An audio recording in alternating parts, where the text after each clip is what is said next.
previous collaborations with Chef Charlotte Jenkins. In 2018, he earned his master's in Southern Foodways from the University of Mississippi, focusing on preservation of Southern ingredients and of the African American foodways in culinary arts. Today's presentation will be on his research from his thesis, From Black Hands to White Mouths, which, like Michelle said, is available at the South Carolina room, and the call number is on the flyers that are on here. Okay, so give a warm welcome to Michelle. Thank you. Well, I hope you don't hold it against me that I'm a Jersey boy. But I've been living in Charleston for 10 years, and I lived in Atlanta for about 2 years. So I'm Southern. That's the way that's what I tell people all the time. So yeah, I just want to kind of go through my research for my master's thesis that I defended last April. And what we're going to do here is I'm just going to kind of take you through the journey, chapter by chapter, and how the chapters came about. The paper itself came about many, many years ago when I was a bachelor's student at the Culinary Institute of America, and I was writing my thesis then. And that thesis basically was more about the history of African Americans in cooking. It focused somewhat on the enslaved, but it focused a little bit more on some of the contemporary chefs, or the contemporary African American chefs that were doing great things in the world of culinary then. So people like Patrick Clark and Darrell Evans, so on and so forth. So when it came to trying to decide what my master's thesis was going to be, after a year and a half of being at the University of Mississippi, I thought this was a no-brainer. I spent a couple weeks trying to come up with a really cool title. As you can see, I think I managed that. But yeah, so getting involved in this research, and why do I focus in on the enslaved cooks? Well, specifically, as a chef, as an African American chef, for me, you can't focus on food without focusing in on those enslaved cooks, or even some of the freed cooks from the late 1700s going into the 1800s. And most of my research for this stems in Charleston specifically, and it basically is a birth child of the work that I did for the NAT Fuller dinner. And that was something that was done back in 2015. I'm not sure if you heard of it, but NAT Fuller was one of the great black caterers in Charleston in the late 1800s. He owned a restaurant called the Bachelor's Retreat. The building still stands today, and we're going to kind of go through that a little bit later on. So chapter 1, from chef to scholar, basically, I've been teaching at Trident for about 10 years. And in 2015, I had the great idea I was going to leave Charleston and go live in Oxford, Mississippi, and get a master's degree. My administrators, some of my students thought I was crazy. They couldn't understand why would I want to stop teaching and go to school to do nothing but read and write. And once I got there, I asked myself the same question. After the first seminar class, and understanding that we had to read three books a week, and write an outline, and also basically guide the class in the discussion of the book, which meant that I had to have a pretty good handle on the book. Professors were not stupid. They could tell if you didn't have a good handle on the book. So chapter 1 just kind of goes through my journey, how I go from being a chef to being a scholar. Now, what I've done is, and if some of you follow me on my social media, I've kind of merged the two together. So on social media, I'm the chef scholar because I am a chef. And with a master's degree, I think I can consider myself a scholar. So the journey to be a chef basically just stemmed from being at my grandmother's feet, 6 years old, learning how to cook, learning how to iron clothes, pick beans, clean collard greens, cut up chicken, so on and so forth. And about 7 years old, I decided, hey, I want to be a chef. So I'm actually watching television, and I see a program with chefs on the television, these guys in crisp white jackets, tall white hats, and I said, that's what I want to be. That's what I want to do when I grow up. And I ran into my grandmother's room and I said, Grandma, I know what I want to be when I grow up. She said, what do you want to be? I said, I want to be a chef. I said, oh, so you want to be a cook? I said, no, Grandma.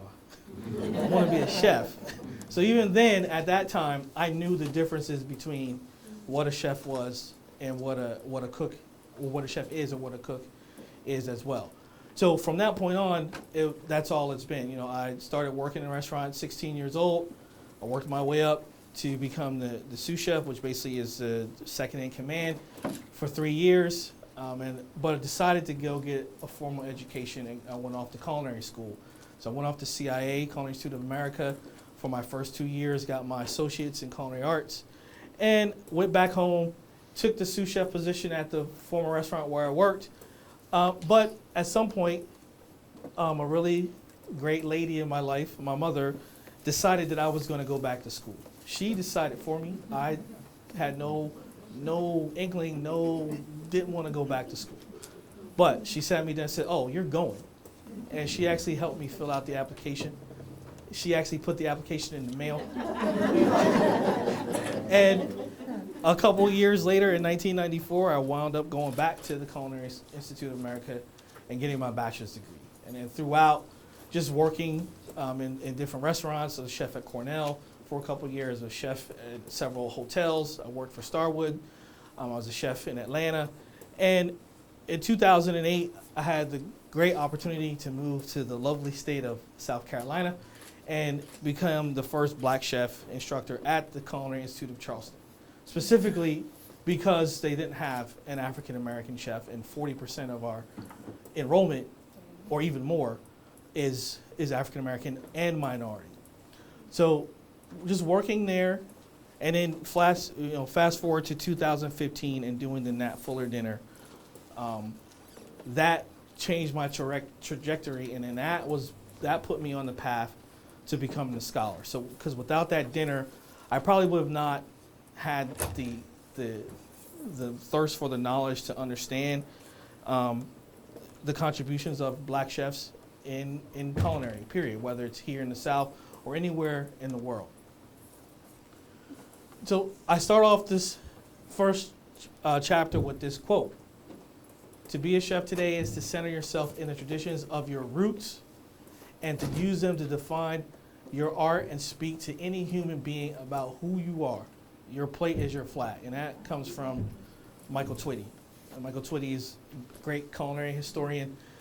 He actually does a lot of work with enslaved cooks as well. He travels the country and he actually does cooking demos where he actually cooks the way the enslaved would have cooked outdoors or even in the big house in the big brick stoves. So I thought that was a great quote to kind of start off the chapter. So through chapter 1, once again, my path from leaving Charleston to going to the University of Mississippi and getting into the Southern Studies program. And it all what happened actually by happenstance. After the Nat Fuller dinner, I got a call from John T. Edge, who was the director of the Southern Foodways Alliance. There was a chef in Alabama who wanted me to recreate the Nat Fuller dinner in Alabama at his restaurant. Unfortunately, we just never got things together. But John T. became a great mentor to me, and while we were on the phone, I said, John, I want to go back to school. I want to get my master's degree, because mainly my plan was to become director of the culinary program. That was kind of the next step from being an instructor. But at Trident, you need to have a master's. Originally, I was in a master's program for education, and this is going to sound bad from an educator, but I really wasn't into it. I took one semester, I got really great grades, but I just didn't have the passion. And after talking to John T., I said, I want to go and do something with this research and all these things that are in my head. And he goes, well, why don't you come to the University of Mississippi? You do know about the Southern Studies program. And I've heard of the Southern Studies program. I knew who SFA was, but I never really considered going because the key word at that time for me was Mississippi. Necessarily want to go to Mississippi, and that was the key word that my mother heard too when I told her. And I got in contact with some of the administrators there and found out and realized that I could probably go for free.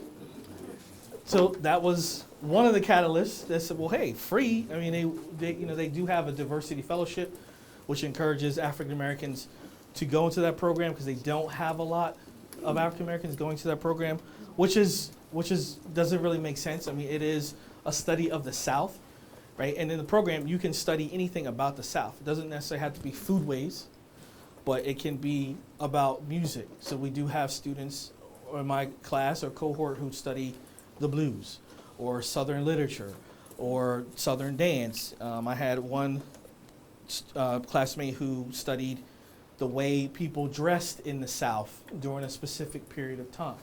So finding out I could probably go for free, I said, well, let me go and apply. Unfortunately, I hadn't taken the GRE, tried to get around that. They wouldn't let me get around that. I said, well, I haven't been to school since 1996. I don't know how well the GRE is going to do for me. But she's like, Kevin, it's our requirement. If you want to come to our school, you have to take GRE. I said, well, can I just take the written and the English part of GRE, not the math, because we're not doing math. No, you have to do both. So needless to say, I studied and studied for the GRE, and the actual day of taking the GRE, as soon as you take it online, you go to this testing center. As soon as the first question popped up, I said, oh, Lord, I'm not going to school. I had no clue what was going on. But I made it through. Obviously, I got a decent enough score to get into the program. But the great thing about that program is they don't rely too heavily on your scores. They rely on your work. They rely on your background and also your letters of recommendation. And I had some powerful letters. I had one from Dr. David Shields, who's a professor at University of South Carolina, who introduces me to the story of NAT Fuller.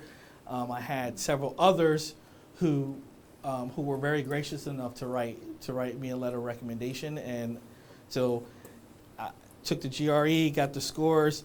A few weeks later, I get the letter in the mail, and now I'm on my way to Mississippi. But when I explained to my mother what I'm doing, she's all for it. She's all great. You're gonna go get your another degree. And we have a really great conversation. And then 2 days later, she calls me and she goes, wait a minute, you did say Mississippi. I said, I did. But it's Oxford, Mississippi. Not that I really know the difference because I'd never been there at that point. Oxford, Jackson, Natchez, who knows? So I get to the university, and it's a really weird thing to go from being a teacher, now I'm a student. So I get to tell people what to do. I get to grade. I get to tell them homework. I get to, scold them or do whatever. They're doing it to me. And being 20 years older than my average classmate was a little daunting as well, right? And not having written really anything since 1996 was really weird as well. To go from you write a outline to discuss with your class to at the end of the term you write a term paper which is 25 pages, which is okay. But then of course to graduate you write this big thesis, and it's 80 to 120 pages is the requirement there in order to write. Then you have to defend it, right? You have to defend everything that you wrote. And I was very wise as far as the committee I chose. I chose one of my foodways professors who was very much in love with my work, score for chef. Actually, the director of the program, Ted Owenby, who was a historian, that may have been a little shaky because he called me on the carpet a couple times in the defense.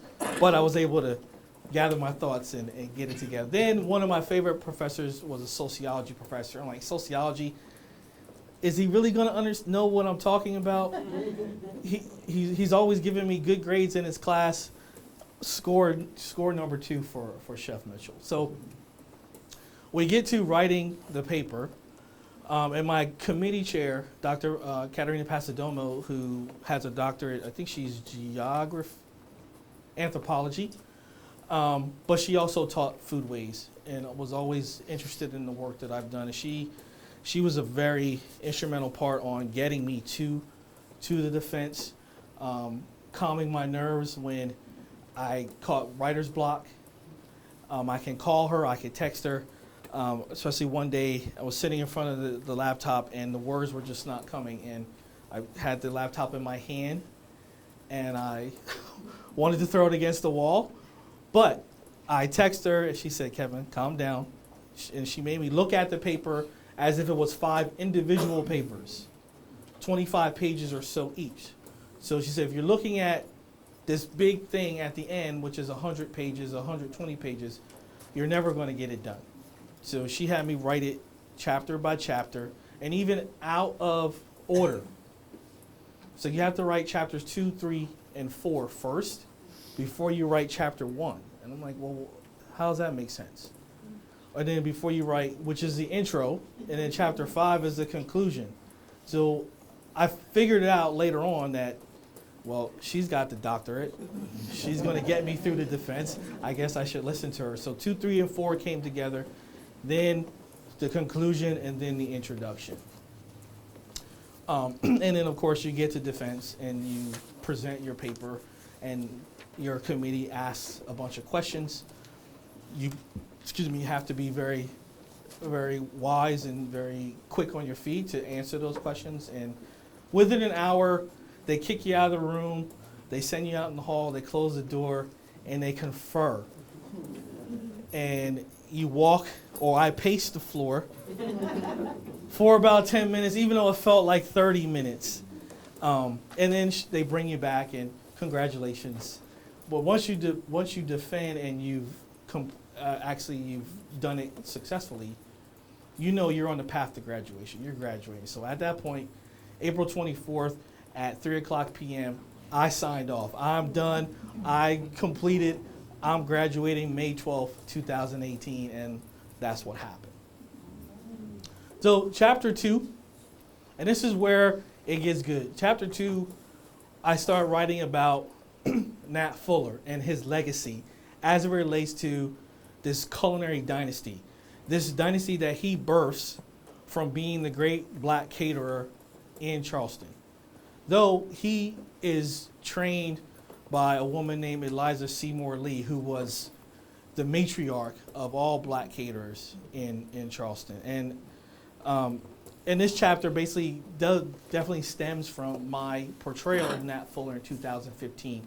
I actually go through the dinner.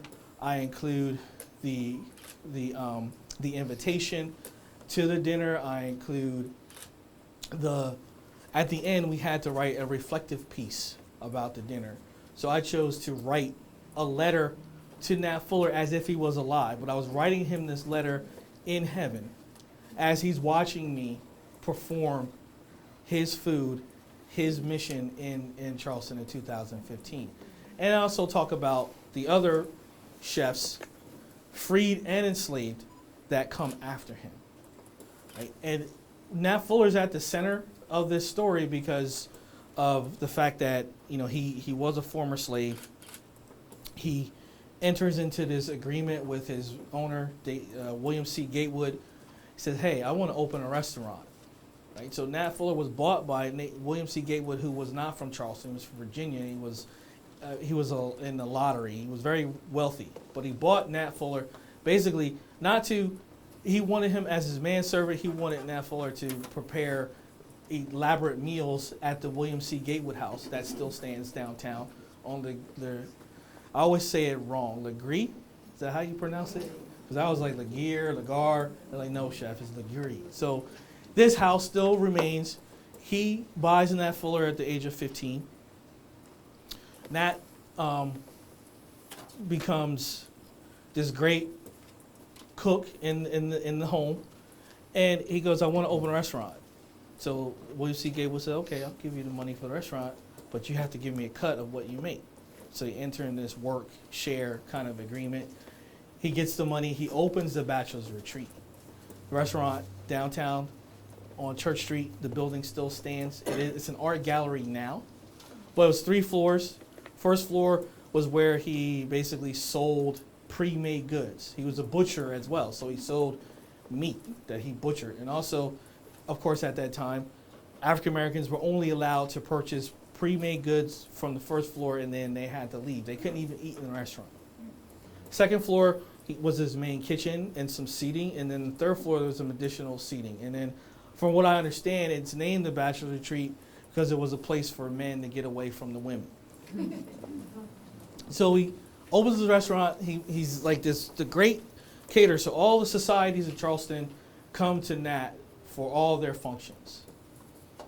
What makes him really famous was, I guess, a week or so after the Civil War, he holds NAT Fuller's Feast, which is this dinner where he brings in both blacks and whites to eat together in a room at a place of equality and also at a place of reconciliation.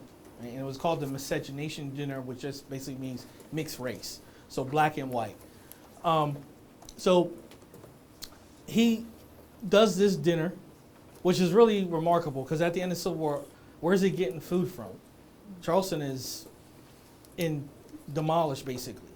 But William C. Gatewood also owned some railway stuff, so they were able to rail food from the north into Charleston so he can host this dinner.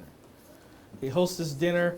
There's not much press written about it. There's one little tidbit written in the newspapers. And then, and I have to say this, back in 2000, actually before I graduated, there's an article that comes out that there's a gentleman who is disputing the claims of what David Shields and I believe happened that day. And it was in the papers. Hannah Raskin wrote about it.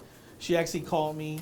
She interviewed me. She wanted to know my thoughts on this new discovery. And basically, I just kind of brushed it off because I felt as if what we did in the city of Charleston meant more than whether or not it happened, right? Because when did we have the NAT Fuller dinner? April 19, 2018. What happened before? It's the gentleman that gets shot in Charleston, right? And then what happens after that? Emmanuel 9. So for me, I feel as if, and I'm going to continue to feel this way, that it was the right time. We did something that was powerful. So whether the dinner happened specifically for the reason that we believe or specifically for the reason that this gentleman believes, honestly, I could care less because we did something good for the city of Charleston. So that is kind of his story. So basically, this is one of the pieces that I write to get people to understand the lineage. So one here is the name Sally Seymour, Eliza Seymour and Lee, Nat Fuller, and Thomas Tully. And a host of those nameless cooks who made up the culinary lineage of the great black chefs and caterers of Charleston, South Carolina in the 1800s. It is clear to see why Charleston is the food mecca it is today. Right? What are we, like the #1 tourist city for the past 10 years in a row, I guess? These chefs either freed or enslaved in one way or another, laid the foundation for the way we eat, not only in Charleston, but throughout the South.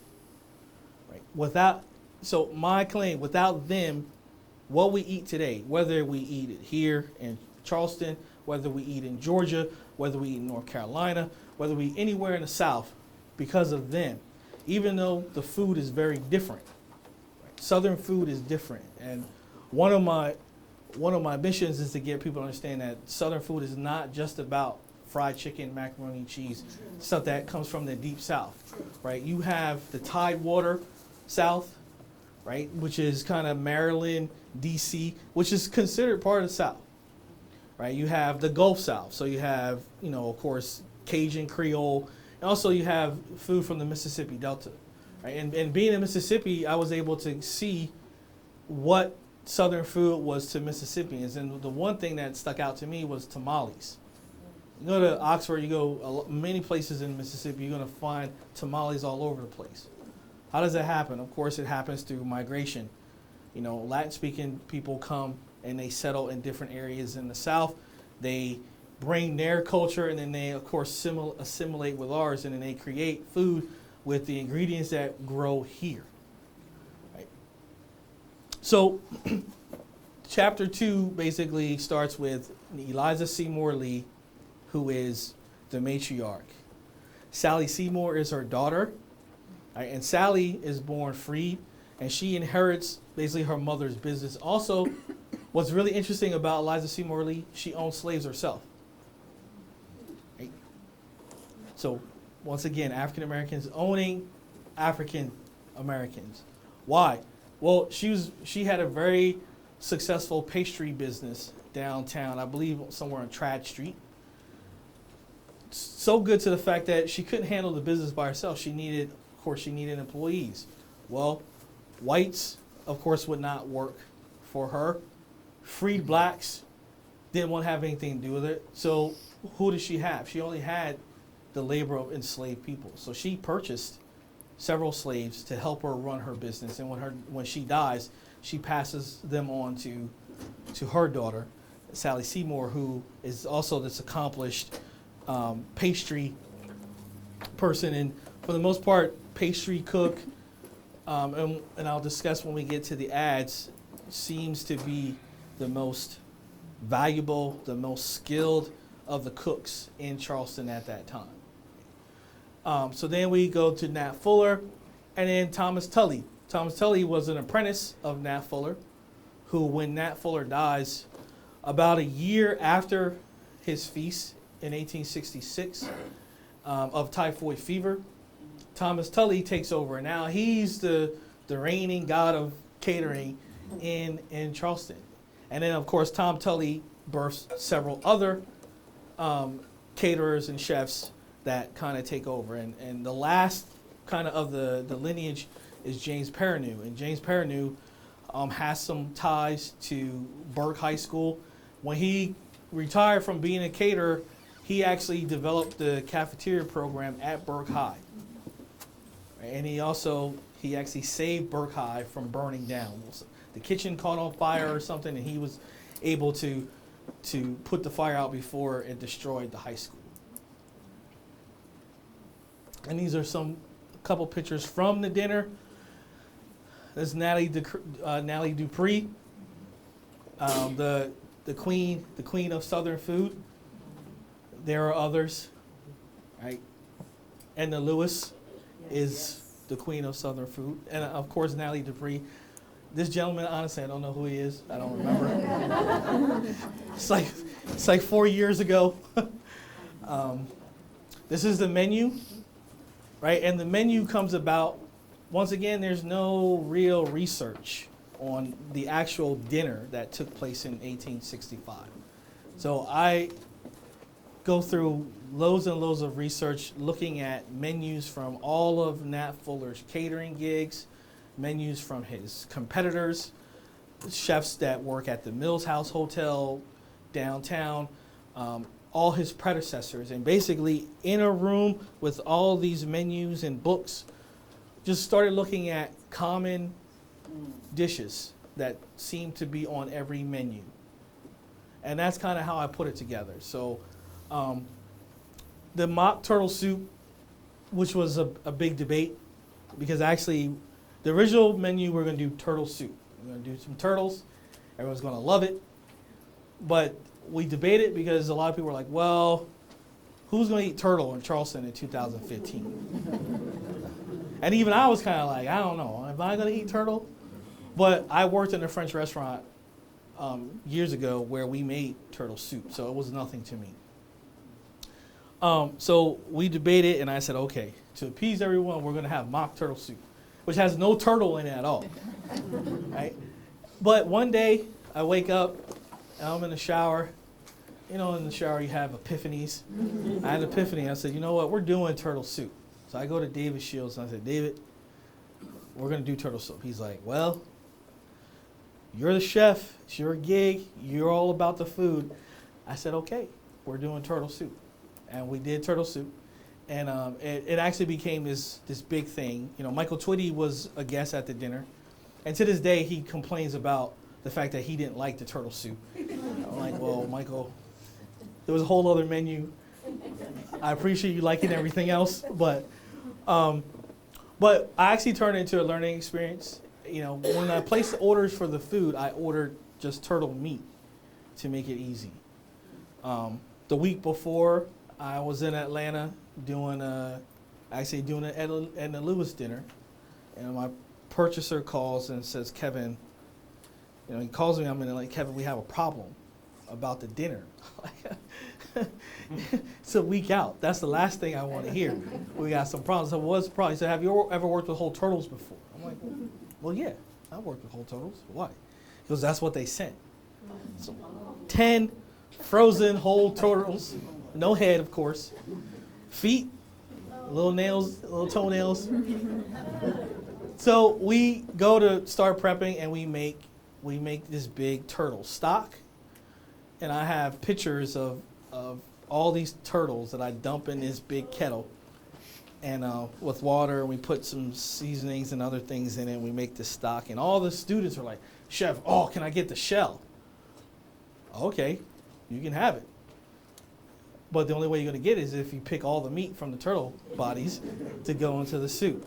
So we had an assembly line, students just picking meat and, you know, getting the citron, which is the fat, which actually gives the turtle soup its really nice flavor.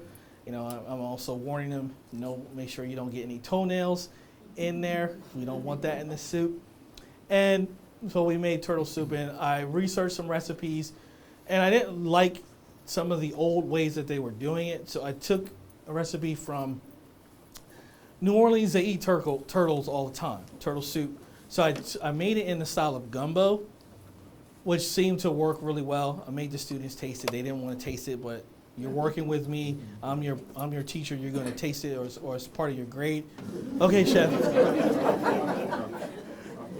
So then we do an oyster soup, you know, which was really nice. Just fresh oysters. We take the oyster juice, some celery, and then the relishes were things that were what we call preset. Right? And when the guests walk in, all these things were on the table for them. You know, you notice Bradford watermelon. Bradford watermelon, the only watermelon that grows in South Carolina. They supplied their watermelon pickles for us. And then we move into these platters, because the food was served Russian style. And that was how food was served, where all your food, your server would come to the table and everything was on a platter. And he would actually place the food on your plate and then move on. So we did a fish platter, this is basically a poultry platter, and it's not on here, we did a meat platter. And the reception was held at the Bachelor's Retreat, and he's not here yet, but hopefully he'll be here. But Chef BJ Dennis did the food for the reception. He actually took on the role of Thomas Tully. So basically, BJ was my apprentice. And then we had some desserts, right? And if you look at the food, what do you notice? Is it Southern? You see fried chicken on there? You see some mac and cheese on there? No, it's French, right? It's all classical French, because that's what Charlestonians were eating at that point. French chefs were coming to Charleston. They were opening up recipes. So, of course, French food was on display. Everybody wanted French food, right? And this goes to why, you know, for me, studying these enslaved cooks is very important, because they were skilled in that cuisine, right? They were skilled in it. Move on. We go to chapter 3. And chapter 3 is, to me, probably the most important part of the paper, right? Cooks for sale, right? So chapter 3 stems from some research from sales ads from papers like the Charleston City Gazette in the 1800s that have these want ads for the sale of human bodies, but these human bodies are cooks. They are skilled cooks. They know how to read. They know how to write. They know how to handle money because they had to purchase goods for the house, and then the mistress would have to sign the receipt. So this quote, South Carolina was easily the largest importer of slaves on the mainland. By 1808, when the slave trade was outlawed in the United States, South Carolina had imported about twice as many Africans as Virginia, even though its slave population was much smaller. So Charleston is taking over. At one point, there's more enslaved people in Charleston than there are free people in Charleston. And these are kind of fuzzy. So, I get these ads from my collaborator on the NAT Fuller dinner. I get them from David Shields. He actually gives me, you can find these. He gives me access to his genealogybank.com subscription. Gives me his online sign-in, gives me his password, and he actually prints out, or he copies and prints out 10 pages of ads. So through my research, I had about 100 ads that talk about the sale of cooks. 3 types: French cook, pastry cook, complete cook. Right. So this chapter, for me, I try to decipher the ads. I also talk about what the differences are of these 3 cooks. What skill do you need to have to be labeled a French cook, to be labeled a pastry cook, or to be labeled a complete cook? Also in that, I talk about their value monetarily, also their value overall. They're very valuable to the slaveholders, right? They were cooking their meals, right? So I also talk about, when I'm going back to the monetary value, talk about how, on average, because there's not a lot of, I couldn't find a lot of things that actually said this French cook would have gone for $1,500. But as a skilled enslaved person, whether you were a cook, a carpenter, so on and so forth, you always went at a premium above what the average cost for an enslaved person would be. Right? So think of a male, 15, 16 years old, able-bodied, went for a lot of money for that particular time. Why? Why do you think? Young and strong, they can work the field. Right? So the older you got, basically, the cheaper you were. And there were some data where I saw that there were, if you were 50 years old, you may have gone for $100. Right? So understanding that, so this average, say the average was $1,400, but now you have this skill. Now you're going to go above 25 to 50% above that, right? Because they had a skill, right? Also, someone like Nat Fuller having this skill, and I don't go through it a lot in the paper. That's kind of something I want to do on my own. But talking about slave badges, right? He had to carry a slave badge, which said what his job was, right? And if any time he was walking the street, someone asked him for his badge, he'd have to show it. That enabled him to walk the streets freely of Charleston, because he had to go. He would go to Market Street and buy products for the house, for William C. Gatewood. So here are some of the ads. Right. So here, a valuable gang of 24 Negroes. Right. And in there, coopers, boatmen, field hands, blacksmiths, millers, and carpenters. Then you go on. Private sale, prime young wench. Right. And wench seems to have very different meaning back then. Wench wasn't a nice church girl, put it that way. But first-rate pastry cook, competent servant of about 20 years old. Right, so not only did they have to have this cooking skill, they had to have domestic skills too, because they did the ironing, they were seamstress as well. Right, so. Right, and you see, the above Negro is the property of a lady leaving the state which is the only person of her being offered for sale. Read that, of her being offered for sale. She will be warranted, and then this gets blurry, of course, and then this right here. This would be probably the brokerage firm in which you can purchase her. So one other thing to realize that these enslaved mainly went for private auction, private sale. Right? So you couldn't go like you would normally do down on Market Street and you see slaves up on the block and purchase a slave. These basically just go to the newspaper. Hey, I need a pastry cook. Open up the Charleston City Gazette. And the ads that I really went through spanned from 1800 to 1830, and there were a whole lot more than what I actually pulled. Right? Right. This day will be sold before my store at 10:30 without reserve, being the property of a person going to France. A wench about 36 years of age, an excellent French cook, and capable of plain washing. So she was a French cook. And I'm going to explain the differences between the three.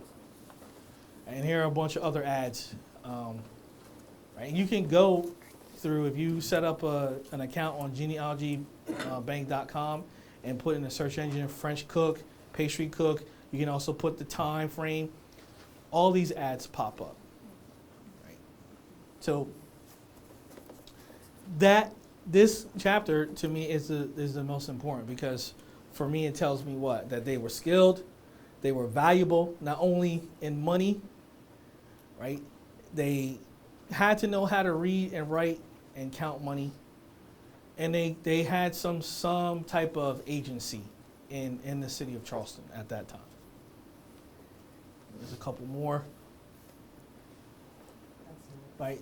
And this is Nat Fuller's ad.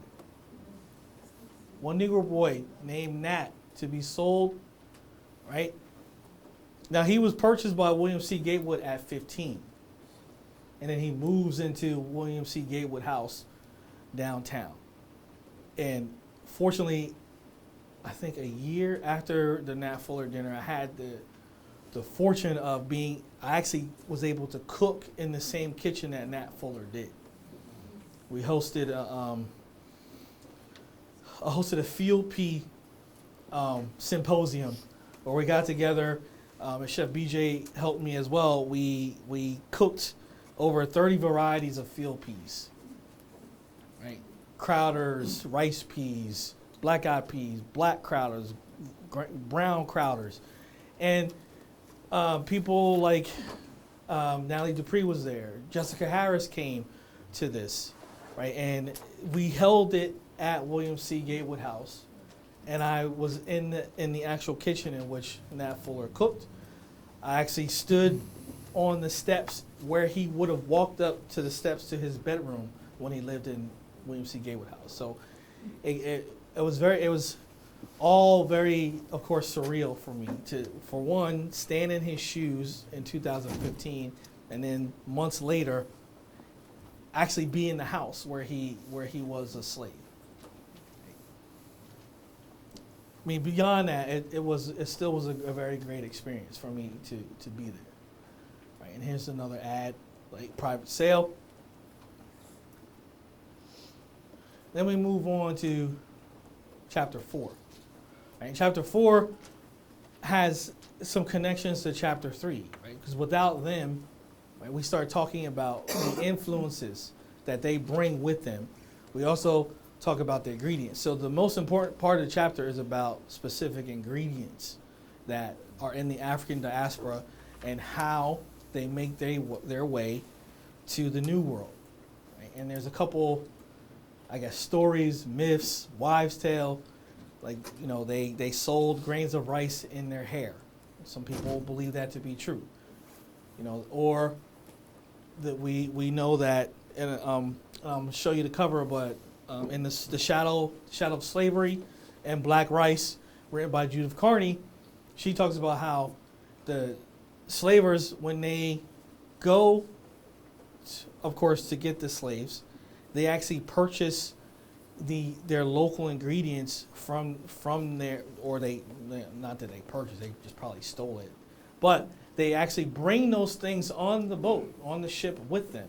That's why you hear stories of grains of rice still being found in slave ships. Well, people say they did that because for one, they wanted to feed the enslaved ingredients, things that they were used to, things that they knew of from their homeland. Also, for subsistence, also to make sure that, of course, they made the travel to the New World. We know not all of them did. Right, so we talk about the ingredients, and of course, I had to put a quote from Miss Edna Lewis in there. Unfortunately, I never got a chance to meet her. I am, and I did, was a part of the Edna Lewis Foundation when it first formed in Savannah a few years ago. She's always been a very important influence on my life. Right, so something in the South stimulates creativity in people. The South developed the only cuisine in the country. So Southern food, the Gullah Geechee food, right, of which I've been able to learn from some pretty important people. Like Miss Charlotte Jenkins is here, and when I first came to Charleston, my first job as an instructor, and it wasn't even to be in a class. I ran the test kitchen for Charlotte's cookbook. Right, so I was able to kind of work with her hand in hand, and we debated a lot because there were some things on the she wanted me to try that I'm from the north. Like, I'm not eating that. We don't eat that up north. And I remember the day we were going to test the fish head stew that's in the book. Well, it's good now. It wasn't good to me then, but I said, Charlotte, I don't know about this one. She's like, young man, we're going to make this one. 'Cause this one's going to go on the book. I said, well, you the boss. It's your book. Yes, ma'am. And she goes, she brings in the fish heads and the bodies, and I'm looking at them. I'm like, okay, eyes and big old head. She brought a grouper. Right? Was it grouper? We get them in the pot. We start doing all the other prep, getting other things together. Throughout, I'm like, I love my job, but okay, we're gonna do this. And we get to, but she said, we gotta have rice. So we cook a pot of rice, and when we finish it, we sit down, and everyone's, there's other people in the kitchen. They're, oh yeah, they're just pulling up their plates, and I'm just like, okay, it's a little bit here, a little piece of fish here, a little tomato. Oh, I'll get a little green pepper on there. She's like, you need to put a little bit more on your plate. So we put some more on the plate, and it becomes my favorite recipe in the book. I took it home. People got mad at me because I took it home, because they wanted to take it home. But I had some containers in the back that no one knew of, and I put them, and I went and got some rice, and I went home and I had some fish head stew. It was one of my favorite recipes, my favorite recipe in the book. So, and also working with people like BJ, and doing events with him, and seeing the food from his point of view too, right? And he's has always been, and I always, when people ask me or interview me about Gullah cuisine, I always say, look, I'm from the north. I studied the food. It's not necessarily my wheelhouse, my culture, because I'm not from here. That's why I always, give the respect to Charlotte and to BJ. For one, for allowing me basically to come into their world and for teaching me, that food, that culture. Right? And then, of course, allowing me to, when I go out and people ask me to do events, and allowing me to use their recipes for an event that I'm doing. So I always, first thing I say is, well, you need to talk to Charlotte. Or you need to talk to BJ. Well, we want to talk to you. I said, well, talk to them first and then come talk to me. Talk to the authority, then you can come talk to me all you want. So that's that. So so I just wanted the research. So I read, okay, let me put a precursor. Right? When you're in school and you're supposed to read a book cover to cover, especially as a graduate student, you don't read the book cover to cover. Not that I got Cliff Notes, because I didn't get Cliff Notes, but I did read good enough so I can have a pretty good handle on the book, right? And of course, everything that I read necessarily doesn't make it into the paper. And my bibliography is 5-6 pages long. I mean, I have Dr. Powers, one of his books is in my bibliography. I have, of course, you have to have some Jessica Harris books in there. Of course, Black Rice, In the Shadow of Slavery from Judith Carney. And this book specifically kind of goes through, for me, the different ingredients and what they mean to the African diaspora. So in the paper, I have a section for each of these things. So I write about rice and the story of rice, which I don't have 100% control over, but the story of rice and how, of course, rice makes Charleston what Charleston is. And, of course, understanding the streams of rice, that there's African rice and there's streams from Asia, and getting people to understand that we deal with the streams from Africa. We talk about Carolina Gold or the Laurel Gold, and we talk about companies like Anson Mills who are milling and bringing back those old grains of rice, also those old peas, the Sea Island red peas, and there are other people that are doing on James Island too. Geechee Boy,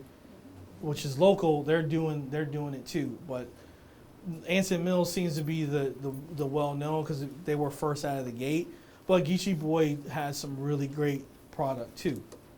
All right, so also in that chapter, I write about peas, field peas, right, cow peas, right, and why they were called cow peas, because at one point cows ate them. We didn't eat them. They would feed them to cows.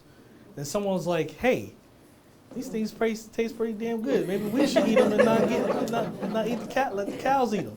So you get black-eyed peas, Crowders, Sea Island Reds, Purple Hull, Pink Eyes, so many different peas. And and at that field pea tasting that we did, I was asked which one was my favorite pea.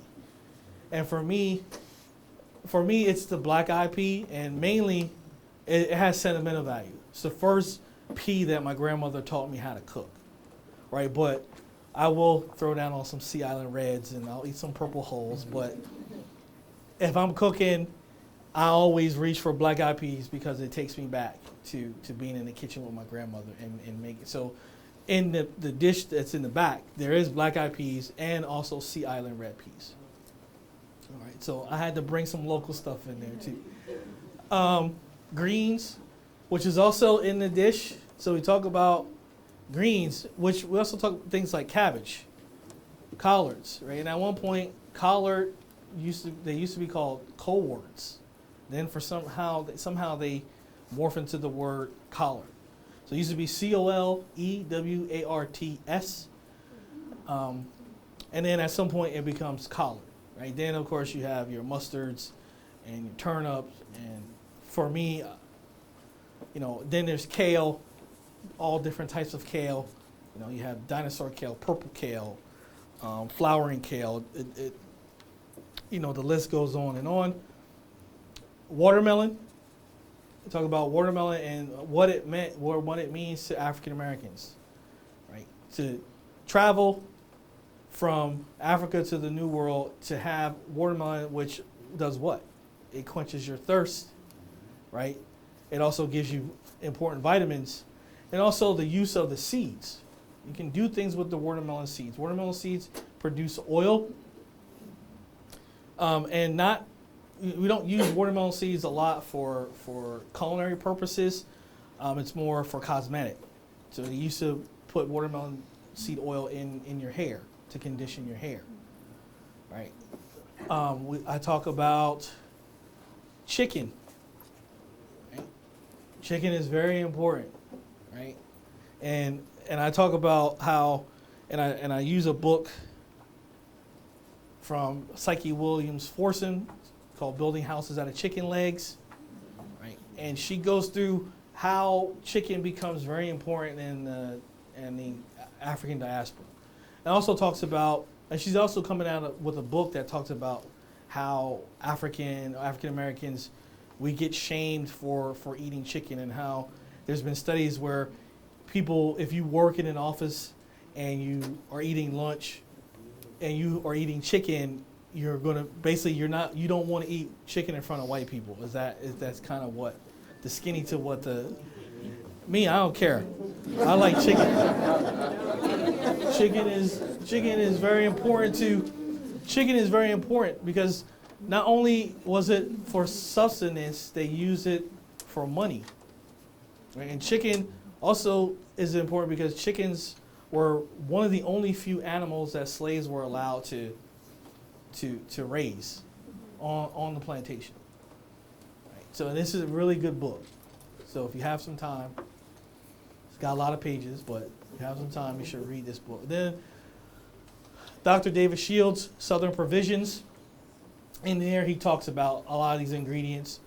And also, I talk about bene and bene seeds, right? And the importance of bene seeds. Oh, no, I'm sorry, I shouldn't have. Where is it? Bene seeds. All right, so bene seeds, very important to the African diaspora. At one point, you can press for oil. It was the most widely used cooking oil in America at one point. Almost to the point that at some point, Thomas Jefferson tried to grow bene in Virginia. Couldn't do it because of the growing conditions. But very important because they use this as a substitute for protein, right? Not every enslaved person could eat protein or could have access to protein.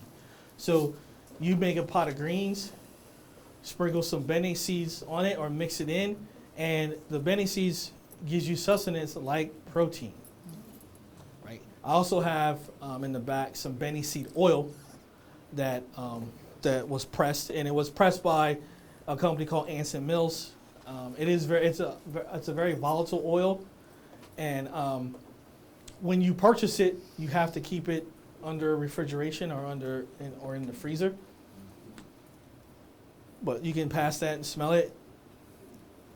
Very important. So I get a lot of the research comes from, Dr. Power's book, these two books here, several other books that I use as well to do that research. So in that chapter, it's all about the ingredients and how important they are. Then, of course, we go through to the last chapter, which is the conclusion. And like my committee chair said, that's where you sum everything up. And then you also make some inferences. So, I talk about how, and I talk about more contemporary terms as it relates to African American chefs of today. Someone like me looking back into the past, and talk about how a lot of times we as African American chefs at one point decided to abandon our Southern roots. Like, we go to these culinary schools and we want to be these great chefs, and we want to work in the Thomas Keller 5-star restaurants and all these other great places, and we want to do French food, and we want to do high society or highfalutin, tweezer food and all this other stuff, and we forget where we come from, right? And now we are experiencing this great renaissance of great black chefs today that are embracing our Southern heritage, our Southern roots, the food. They are opening restaurants that feature our food. There's a chef, Eduardo Jordan, in Seattle. He has a restaurant called June Baby. It's named after his grandfather. His grandfather's name was June, which is really cool because my great-grandfather's name was June. Wow, see? And June? Yes. And in that restaurant, he brings our food to the white tablecloth. He has chitlins on the menu. Now, not that I don't eat chitlins, sorry. Forgive me if I don't take my black card away. I'm just not a fan. My grandmother grew up in North Carolina. She never cooked them in the house. So, you know, and that's another thing that's very important, especially for African Americans. Not every home, every black person makes chitlins. And just because you grew up in a home that doesn't make chitlins doesn't make you any less black than the home that does chitlins or hog maws. Or my grandmother would do pig's feet. And growing up, I loved pig's feet. My grandmother never did chicken feet. She did pig's feet. And then for her, it became a health concern for her, so she stopped making pig's feet. But when she was making them, I was right there. All right.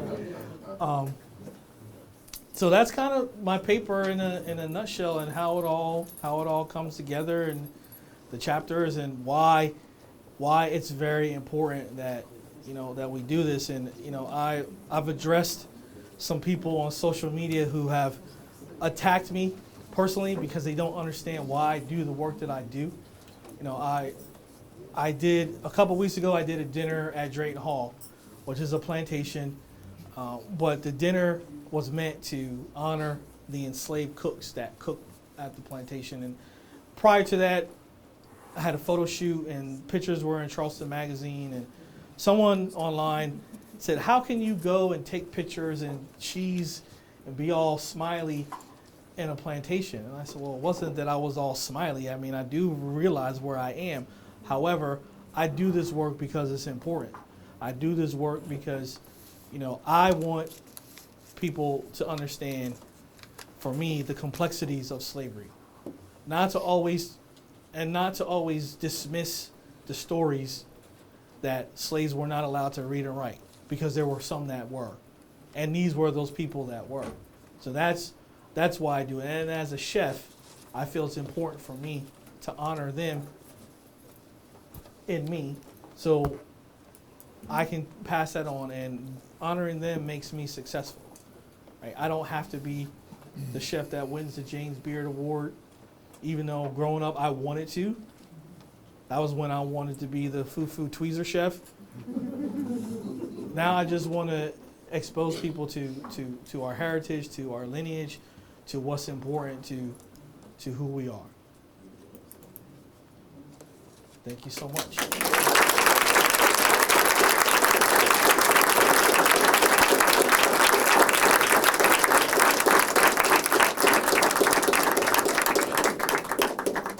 Okay, so before we get started on our Q&A, I'd like to recognize some people. First, we have our Executive Director, Heather Hodges, of the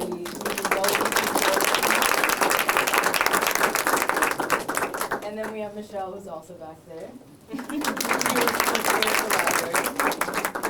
And we also have Demet Jenkins. You may have seen her at our last growing up gala, and she works at the new African American Museum as well. And we have Chef Charlotte Jenkins over here. We just recently did a talk with her and her food with the Stella Cuisine. So I'd also like to, here we have this. You guys also, if you didn't get one, make sure that you grab one at the table. Next weekend, same place, same time, we're gonna have a talk with Dr. Etta Fields Black. She's going to be talking about the Combahee River raids, and it's a very interesting topic that involves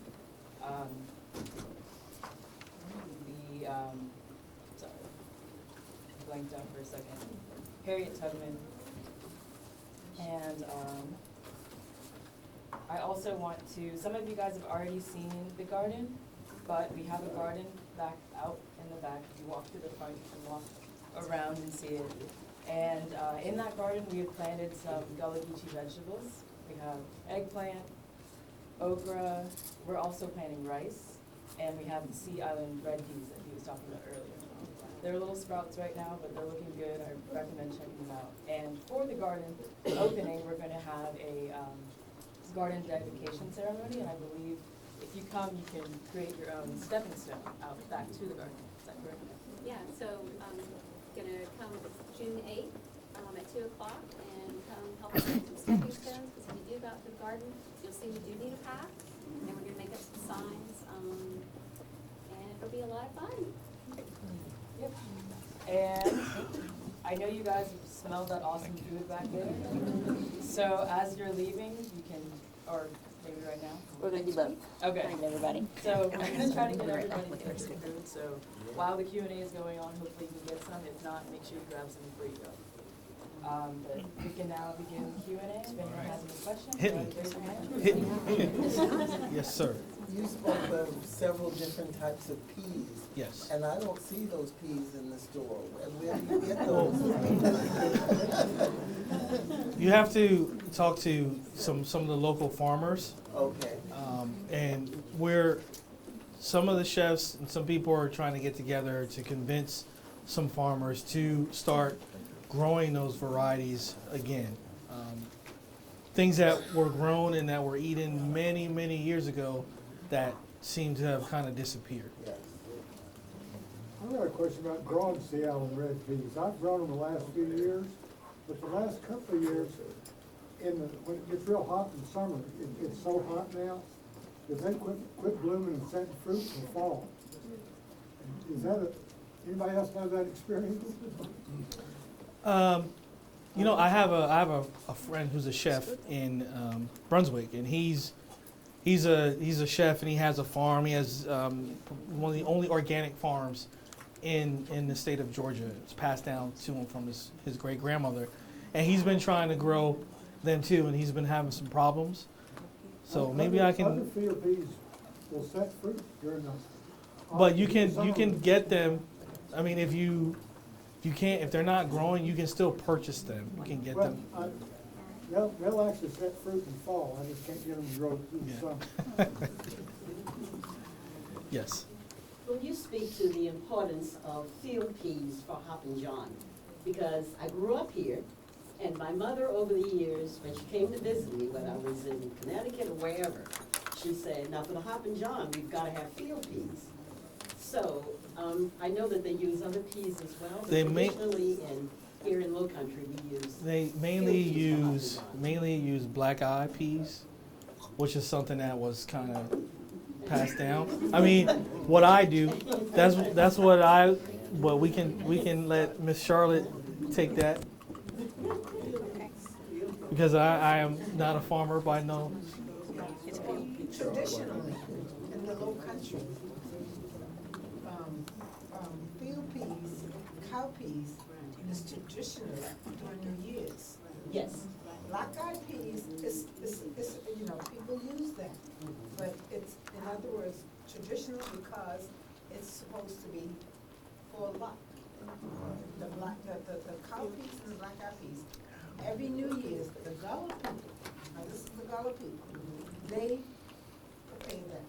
And, they do the collard greens and they do some form of pork that brings you luck. So it's field peas, it's not black-eyed peas. And on field peas, and what's the other thing you use? Cow peas? Cow peas. Is that the same thing? They're basically the same. Okay. So cow peas like grow wild, like he says, the cow peas was grown and for the cow. That's for basically that's for the cow diet. But then people eat it too. So we use that. Whatever's available, cow peas are field peas. I think also understanding food, period, especially in the South, especially as it relates to enslaved people, the Gullah people, like Chef said, you eat what's available. So if you got black-eyed peas, then that's what you eat. If you have field peas, that's what you eat. You know, most of the time, you know, a lot of people are talking about, oh, farm to table, this great brand new thing that's out there, but it's been out. Farm to table has been around forever. You know, Edna Lewis was all about farm to table. Edna Lewis, she raised quail, right? If it wasn't in her house, or if she didn't grow it, she didn't make it. She didn't even have a freezer in her house. She barely would use a refrigerator. She would go out. She wants some quail. She'd go out there, kill the quail, have quail for dinner, right? So it's all about what's available, and also, what I feel and understand, it's that one pot cookery, right? Everything goes in the pot because you only had one pot, right? And then you see these chefs who talk about, hey, I'm gonna put these potatoes on the embers and I'm gonna roast sweet potatoes on the embers. We've been doing that for years, but now chefs are making it this brand new thing, and I've done some events with BJ, and we take some purple potatoes or purple sweet potatoes or whatever, we throw them right in the embers, and that's what you had to do, especially if you only had one pot. Go ahead.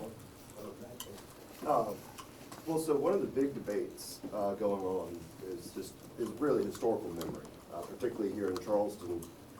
We see that, and it's monuments, all sorts of things. But then food waste has come, particularly here in Charleston, with such a big, sort of this rebirth.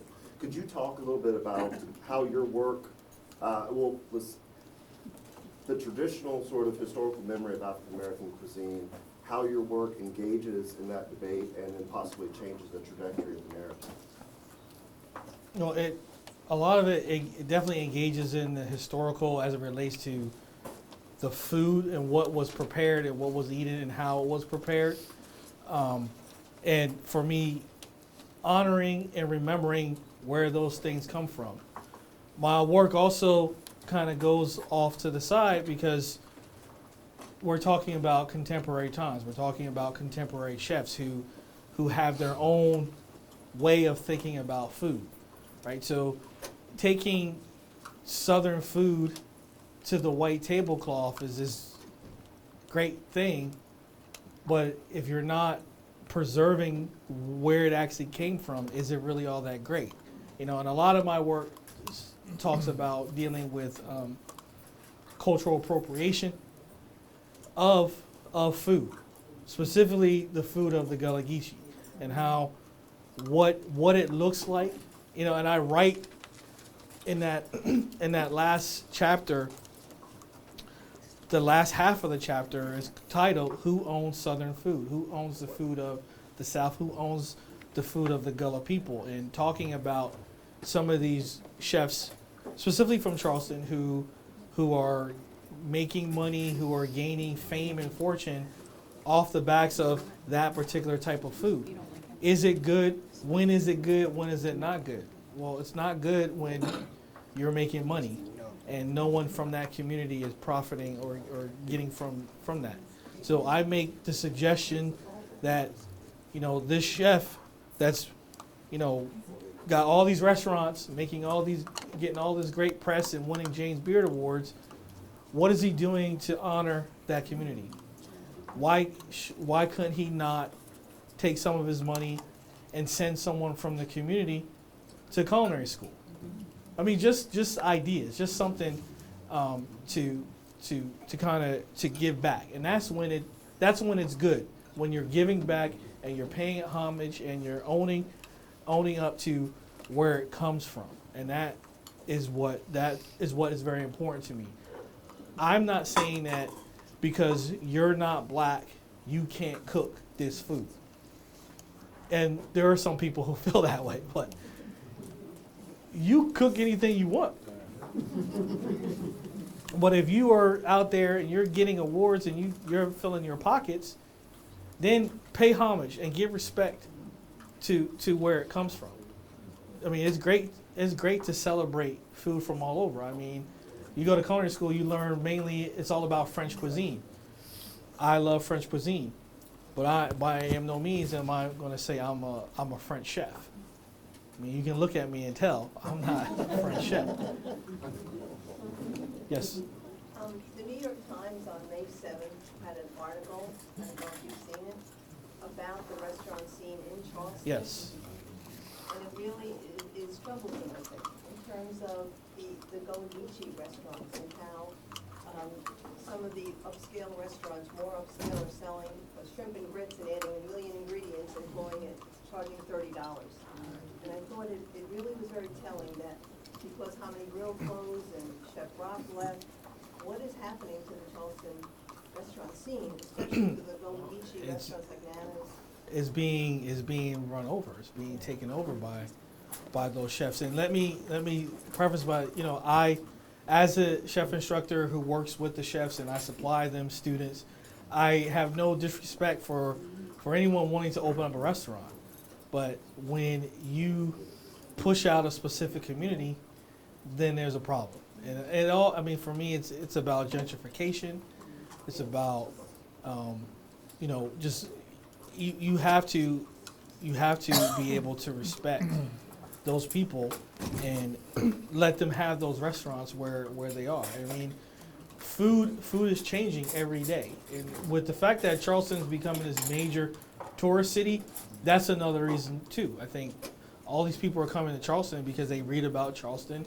Charleston is the #1 city, tourist city for the past 6 years in a row. People want to come to Charleston. Chefs from the north are moving and opening up restaurants in Charleston, trying to do Charleston food, right? And once again, I don't have a problem with someone trying to, pay their bills. But when you are doing that off the back of someone who is not gaining from that, then there's a real issue. Yes, ma'am? Did Sally Seymour, she train other chefs and then She trained Nat Fuller. But she also trained many others. and I think then they were the prime, people fought to buy her people that she had trained because they needed them out on the plantations apparently. Yeah, she was one of the most sought after people where they would send people to train under her. She was that famous, and people would, that's how the connection with Nat Fuller happens, right? Because I guess William C. Gatewood hears about her, and he sends him to train underneath Sally Seymour. Yes. This is out of Thank you so much. Thank you so much. I mean, I'll send the recipe around.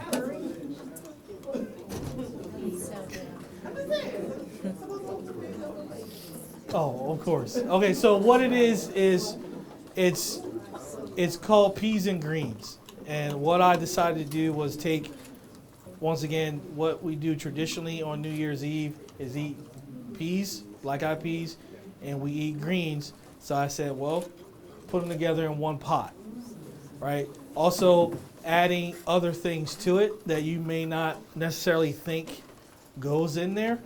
So coconut milk, curry, ginger, tomatoes, garlic, salt, and pepper.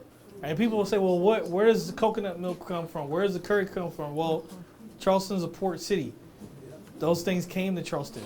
So some enslaved would have had access to coconut milk or to curry or to cayenne pepper. So it was just me just being chefy and just wanted to do something. And the rice grits, once again, the pieces that fall out of the mill when the rice is being milled, and they collect it in little pieces like that. You can cook it like grits, and there's bene seeds in it and bene seed oil in it. Yes.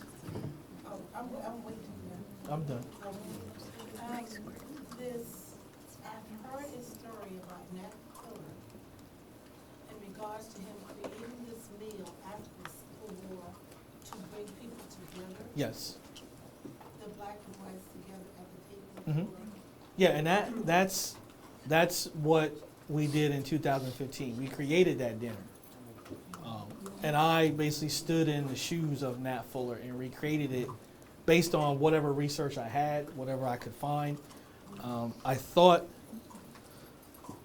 I don't have it on here, I thought I put, we couldn't find a photograph or a picture of Nat Fuller, so we commissioned Jonathan Green to do a painting of Nat Fuller. And I'll send it to Heather so maybe she could put it on the website. So I thought I put it in the slide, but evidently I did not. But it's a painting where he paints this photo or picture or portrait of Nat Fuller, what he believes Nat Fuller would have looked like back in 1865. Is that the picture with the red? Yeah. That's on the programs. Yeah. Oh, okay. Well, you have it in your program, just on the piece of paper.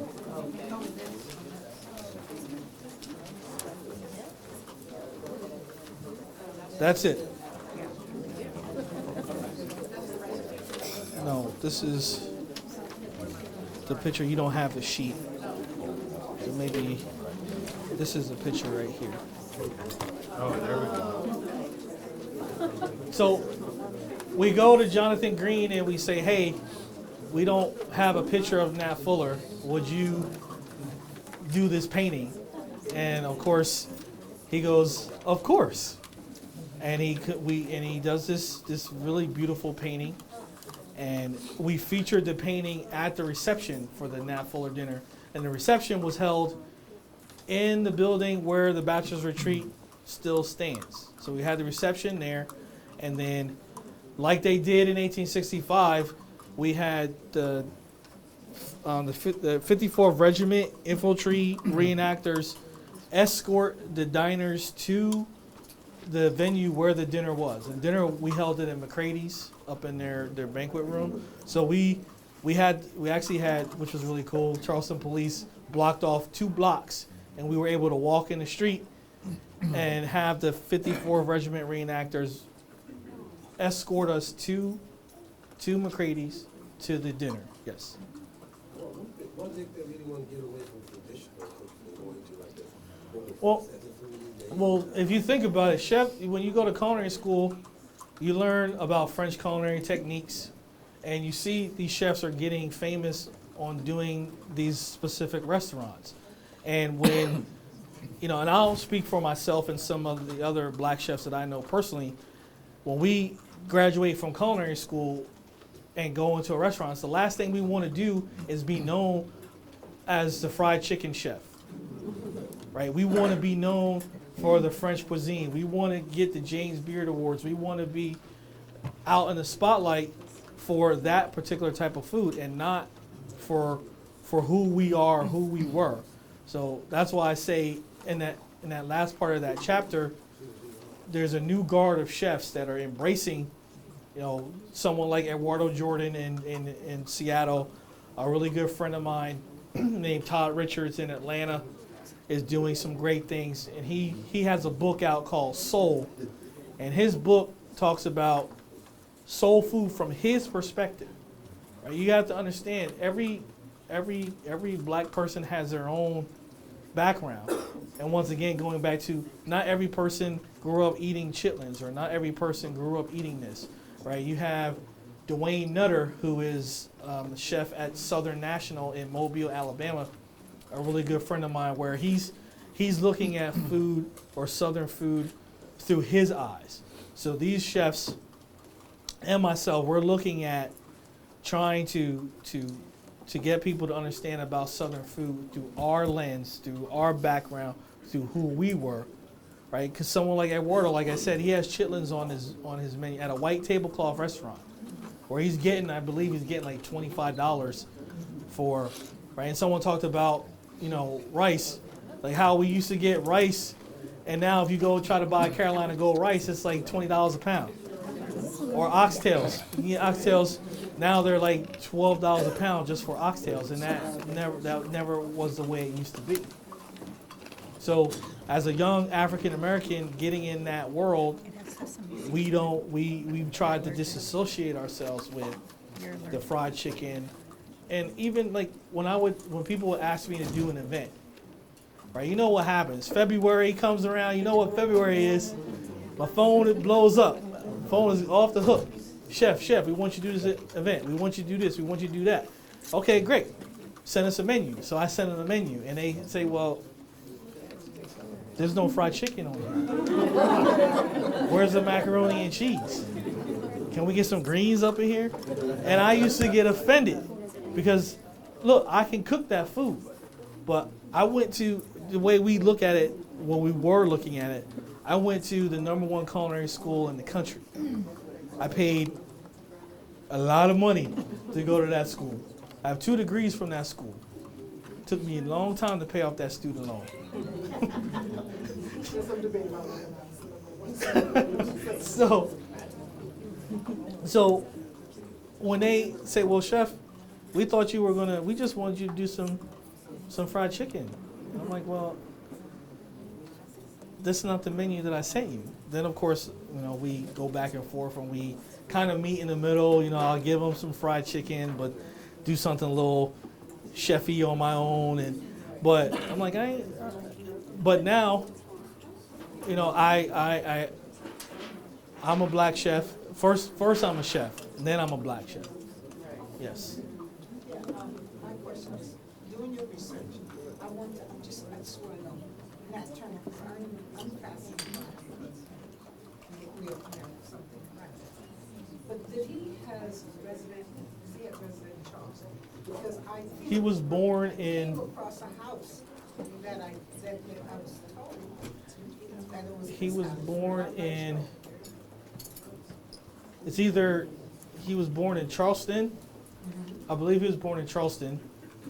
Thomas Tully was born in West Ashley. So, but the house where Nat Fuller lived as a slave is downtown Charleston on Legree Street. I don't remember this. Yeah, it's called the William C. Gatewood House. William C. Gatewood House, but he didn't own any house on Charleston, nothing on Broad Street or anything.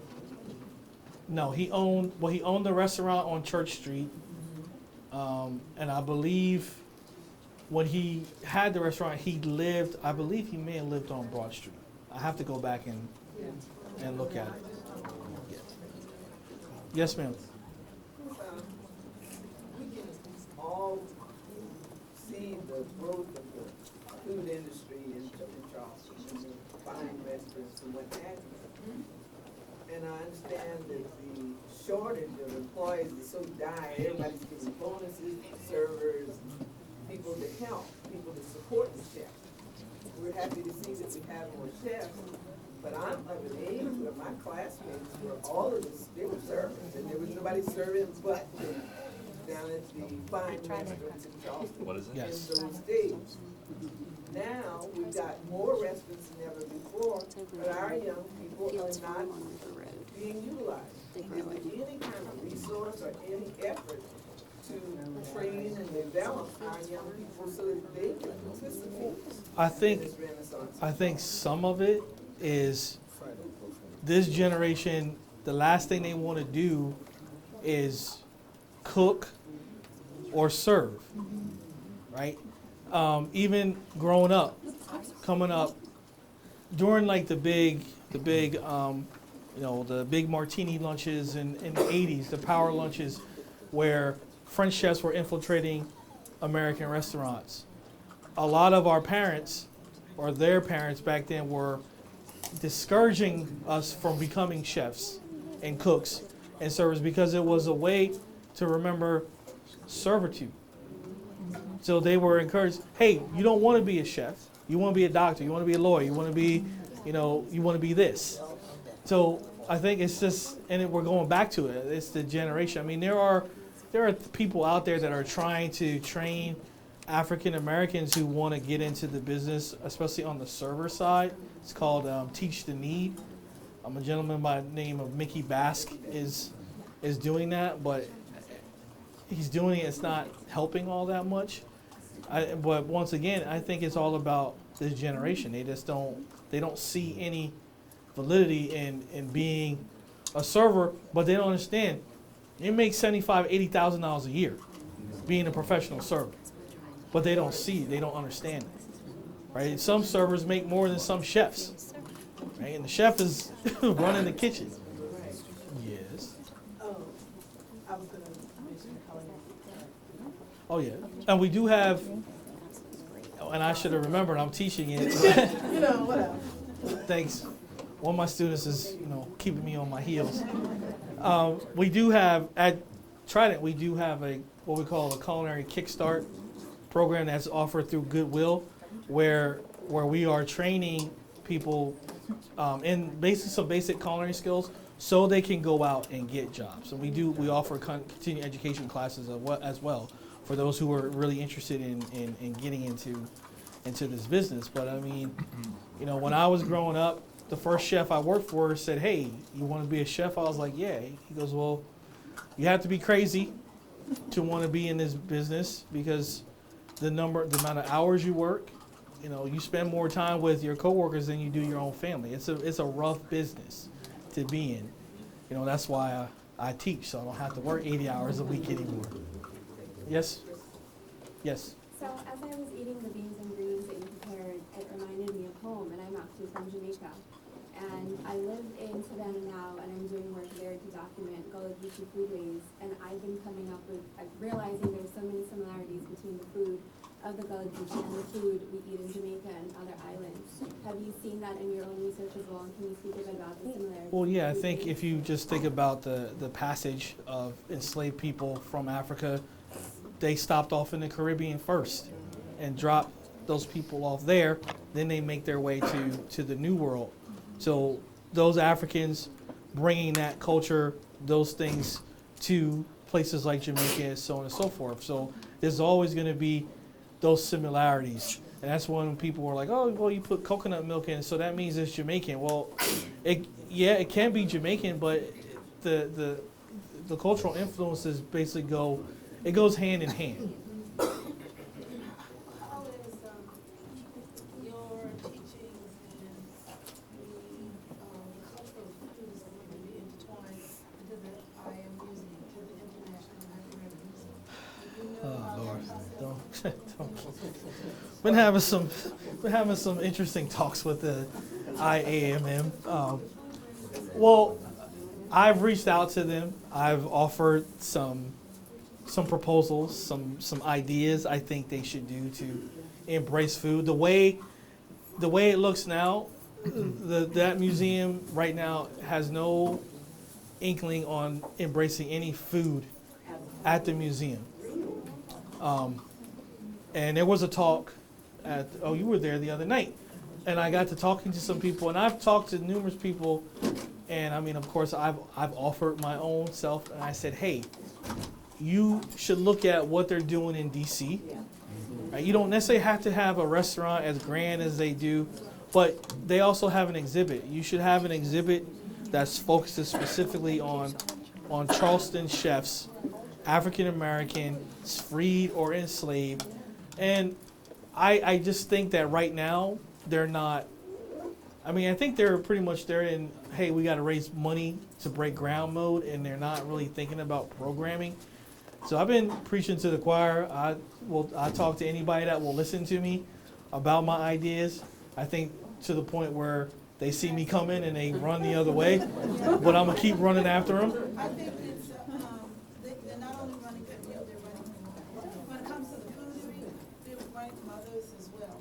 Because we've sat down with them and asked them about the foodway and how they're going to connect the culture. The question is space. They do not have space left. Well, that is the big question, but because when they originally sat down to talk about this, they never thought about it, right? So they never gave any space.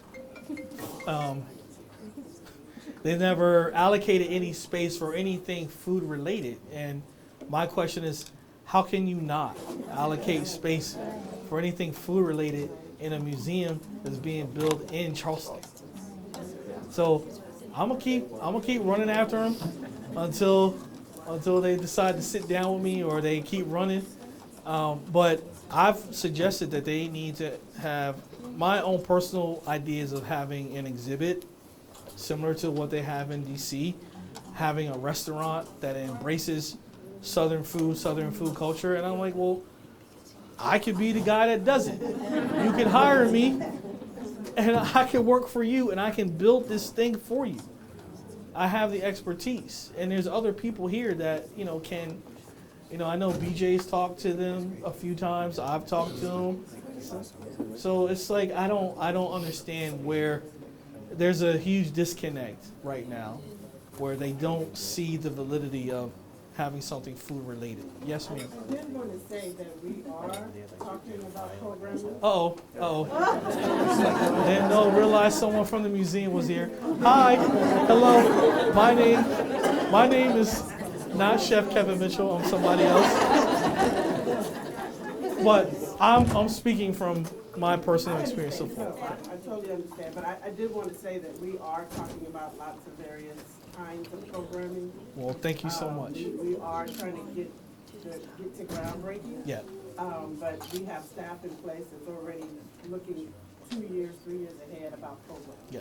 And I ran into Joy the other night, and she did mention that she was thinking about me, because we had a conversation months ago, and we toured her around our campus downtown to try to have a relationship where the museum can use our downtown campus as a annex, because we have a restaurant, and where, one of the ideas where, you can have a group tour the museum and then come to our place, and then I'm there and I can curate a historical dinner or something like that. So I know she did mention that to me the other day. So, all right, thank you so much. All right, anybody else?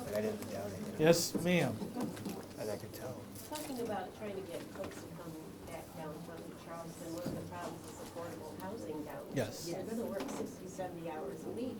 You don't wanna drive an hour home. Yeah. It's very Well, I think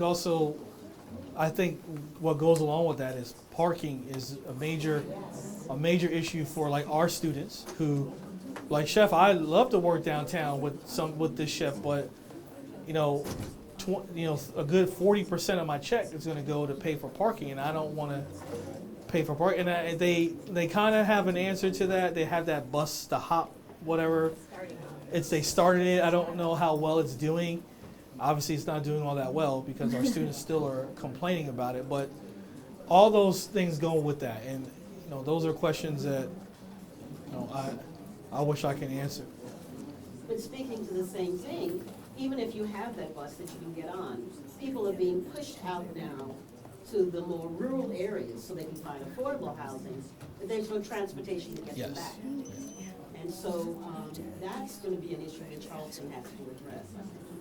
We got a lot of issues coming up soon. Yes, ma'am. About Benny seeds. I do not know how that plant looks. I can't believe as many years as I've known about Benny seeds. Does it grow? Is it a small plant? I can't. I can't say I know what it looks like. I get them when they are seeds. I order them when I get them from Anson Mills. I just order 20 pounds of Bene seeds. I've never seen the plant. I mean, it is a sesame seed. I've never. Grown here in Charleston? They do grow. The company that mills them in Columbia, they grow them in Columbia. They also grow the Carolina Gold rice, but they grow it here. In South Carolina, they also grow it in Texas. They grow the rice in California. That's where the rice originally was growing. That's how he got started.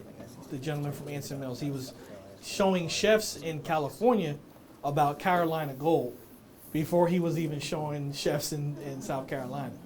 And then, of course, Chef Sean Brock comes on the scene, and then the claim is he discovers, he saves Southern cuisine and all those other things, and I'm a good friend of Sean's. He's done a lot for Southern cuisine, but there's a lot of questions, and that goes back to appropriation, that goes back to access, so on and so forth. Well, that was easy. Yes, ma'am. Is there a restaurant in this area that gets the narrative right, that doesn't charge an arm and a leg, that serves this kind of food? Speaking of, we were just whispering about that. So y'all try the fried okra? Right, so we got that from the Fields Farm Deli, which is here on Johns Island. And they made the fried okra, they'll make the red rice, and they make a lot of the traditional Golden Geechee dishes right here. It's back on River Road, next to Living Star Hall, across from the Fields Farm, which is a third generation Golden Geechee owned farm. Go right over there. Yes. I I grew up with the story about Frogmore stew that came from the freedmen on St. Helena Island. Do you know anything about that? Is that true? I know that there's a huge debate on where Frogmore stew originates, and being a northerner, I stay out of the debate. I eat it. Whoever cooks it doesn't really matter. And the same thing goes with something like Country Captain, which is a dish where if you're from Charleston, it originates in Charleston. It's a chicken dish. It's cooked with tomato. It has curry in it and served with rice and nuts and raisins. But if you're from Savannah, oh no, Country Captain starts in Savannah. So those debates I stay out of. I'll eat the food. And same thing with the debate on like jollof rice. Who makes the best jollof rice? Is it Nigerians? Is it people from Ghana? Is it this person? I had a professor at the University of Mississippi who was from Nigeria who claimed that they make the best jollof rice. For my grade's sake, I said, yes, you sure do. Make the best jollof rice in Africa. So, yes. Sure. It's always weird when people ask me to sign something because I don't see myself as someone. But yes, I will sign. Yes. Thank you. Yes. Yes. And that's why I stay out of the debate. Doesn't matter where. I can sign it where you want to. Right in here. Thank you all for coming. Thank you. Thank you so much.